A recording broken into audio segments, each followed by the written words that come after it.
একের পর এক মৃত্যু মিছিল সেখানে আমরা দেখেছি। আর সেখানে দাঁড়িয়ে বড়বাজারে দাঁড়িয়ে মুখ্যমন্ত্রী মমতা বন্দ্যোপাধ্যায় তিনি সতর্কও করে দিয়ে গেছেন। আচ্ছা, সত্যিই কি রাজ্যের সব থেকে বড় পাইকারি বাজার সেটা যতুগৃহ হয়ে পড়ে রয়েছে? বড়বাজারের হাল হাকিকত খতিয়ে রেখেছে জি 24 ঘন্টা। দেখুন, 116 এই রবীন্দ্র সরণি ঋতুরাজ হোটেলে ঢোকার রাস্তার ঠিক মুখের বাড়ি।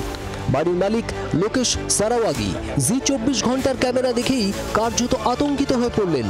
জুড়ে দিলেন তর্ক, কারণ বাড়ির অবস্থা বড়ই করুণ। এই যে বাড়ির বিপজ্জনক পরিবেশ, যে পরিবেশের কথা গতকাল বলেছেন স্বয়ং মুখ্যমন্ত্রী, উদ্বেগ প্রকাশ করেছেন তিনি এখানকার বাসিন্দাদের জীবন, সেই জীবন নিয়ে তিনি উদ্বেগ প্রকাশ করেছেন। সেই উদ্বেগ কিন্তু অনেকাংশেই সত্যি, তার কারণ এই ধরনের বাড়ি, তার যে প্রবেশ পথ, এই প্রবেশ পথ থেকে শুরু করে বাড়ির অভ্যন্তরের সমস্ত ছবি বলে দিচ্ছে অত্যন্ত বিপজ্জনক অবস্থায় দাঁড়িয়ে রয়েছে এই বাড়িটা। পরের ঠিকানা 4B মদনমোহন বর্মন স্ট্রিট। মানুষ যে এইভাবেও বসবাস করে না দেখলে বিশ্বাস হয় না। বৃহস্পতিবার মূলত এই বাড়ির দিকে তাকিয়েই উদ্বেগ ও উষ্মা প্রকাশ করেছিলেন মুখ্যমন্ত্রী মমতা বন্দ্যোপাধ্যায়।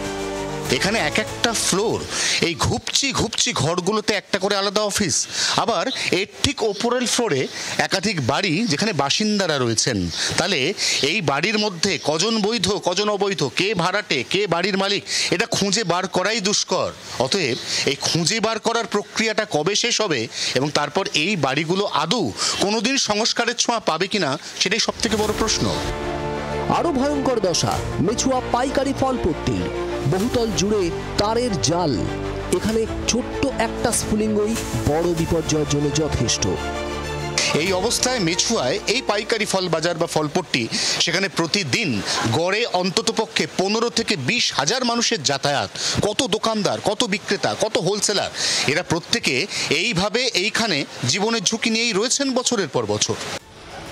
রবীন্দ্র সরণির যেদিকে ঋতুরাজ, তার ঠিক অন্য প্রান্তে সম্রাট হোটেল। এখানে ঢোকা বেরোনোর একটাই সিঁড়ি। একটি ফায়ার এক্সটিংগুইশার রয়েছে ঠিকই, কিন্তু তাও মেয়াদ উত্তীর্ণ। এই অবস্থায় ঋতুরাজের মতো অগ্নিকাণ্ড ঘটলে অতিথিদের কিভাবে বাঁচানো হবে তার উত্তর কারো কাছে নেই।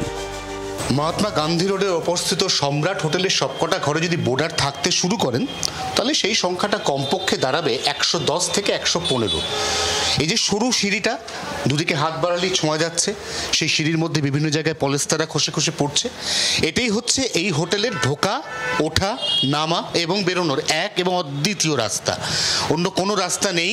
হোটেলের সমস্ত বহিরঙ্গ দেখে একেবারে দিনের আলোর মতো পরিষ্কার। এই হোটেলে রক্ষণাবেক্ষণের ছাপ বিগত বেশ কয়েক বছর ধরে পড়েনি। একটা দুটো ঠিকানা নয়, গোটা বড় বাজারই যেন যতুগৃহ। কোথাওই নিয়ম মানার বালাই নেই। এখানে সুরক্ষা বিধি যেন বিলাসিতা। একেবারে নিষেধাজ্ঞা রয়েছে কলকাতা পুরসভার তরফে যে কোনোভাবে মার্কেটে হোক বা যে কোনো জায়গায় হকারির ক্ষেত্রে হোক প্লাস্টিক ব্যবহার করা যাবে না। সেই প্লাস্টিক টাঙিয়েই কিন্তু চলছে দিনের পর দিন এখানে হকারি। এদিকে ঋতুরাজ হোটেলের অগ্নিকাণ্ডে আরও একজনকে গ্রেপ্তার করল কলকাতা পুলিশের স্পেশাল ইনভেস্টিগেশন টিম। ধৃতের নাম খুরশিদ আলম। হোটেলের ইন্টেরিয়র ডিজাইনিং এর কন্ট্রাক্টর ছিলেন খুরশিদ। ক্যামেরায় তরুণ, অমিত ও মিন্টুর সঙ্গে অয়ন, রক্তিমা ও পিয়ালির রিপোর্ট, জি 24 ঘন্টা।